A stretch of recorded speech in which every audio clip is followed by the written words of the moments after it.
حضرت علی رضی اللہ تعالیٰ عنہ نے فرمایا، لوگوں سے یاد نہ کرنے کا شکوہ مت کر، کیونکہ جو انسان اپنے رب کو بھول سکتا ہے وہ سب کو بھول سکتا ہے۔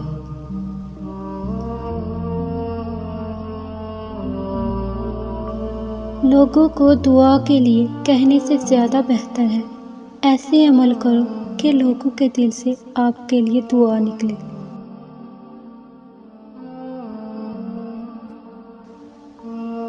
حضرت علی رضی اللہ تعالیٰ عنہ سے کسی نے پوچھا، اگر کوئی اپنا ہمیں بھول جائے تو کیا کیا جائے؟ شیر خدا نے فرمایا، کوئی اپنا ہو تو کبھی نہیں بھولتا، اور جو بھول جائے وہ اپنا نہیں ہوتا۔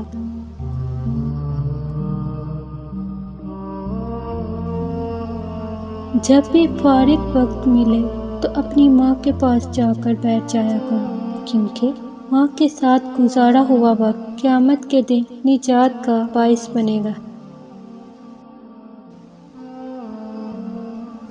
دن میں رزق تلاش کرو اور رات میں اسے تلاش کرو جو تمہیں رزق دیتا ہے۔ ان لوگوں پر اعتبار کرو جو تمہاری 3 باتیں بانپ سکے، تمہاری ہنسی میں پوشیدہ درد، تمہارے غصے میں پوشیدہ پیار، تمہاری خاموشی میں پوشیدہ وجہ۔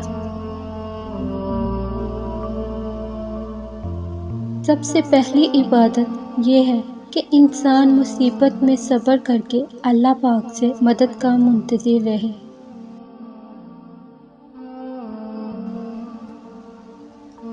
اپنا سر اونچا رکھو کہ تم کسی سے نہیں ڈرتے، لیکن اپنی نگاہیں نیچے رکھو تاکہ پتہ چلے تم ایک باعزت گھرانے سے تعلق رکھتے۔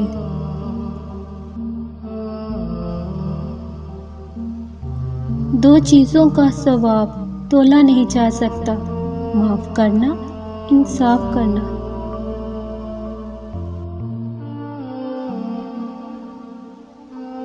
جب تم پر برا وقت آئے تو یہ مت دیکھنا کہ کون تمہارے کام آیا، بلکہ یہ دیکھنا کہ کون تمہیں چھوڑ کر چلا گیا۔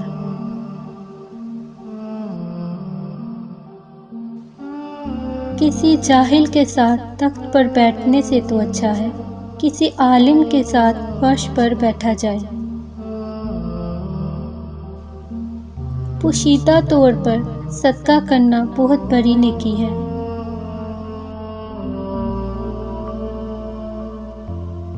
اچھے وقت سے زیادہ اچھا دوست عزیز رکھو، کیونکہ ایک اچھا دوست برے وقت کو بھی اچھا بنا دیتا ہے۔ اپنی سوچ کو پانی کے قطروں سے بھی زیادہ شفاف رکھو، کیونکہ جس طرح قطروں سے دریا بنتا ہے، اسی طرح سوچوں سے ایمان بنتا ہے۔ ایک اچھا انسان دوسروں کو معاف کر دیتا اور بھول جاتا ہے۔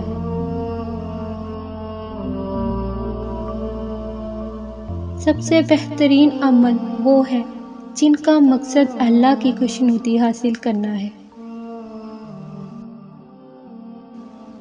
انسان کی اصل موت تب ہوتی ہے جب وہ کسی کے دل سے نکلتا ہے۔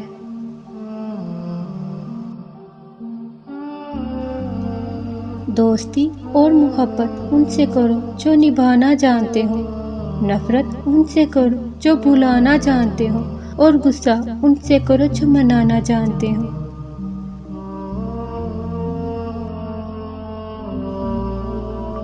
تین انسان 3 چیزوں سے محروم رہیں گے: غصے والا صحیح فیصلے سے، جھوٹا عزت سے، جلد باز کامیابی سے۔ اولاد کی موت دلوں کو جلا دیتی ہے،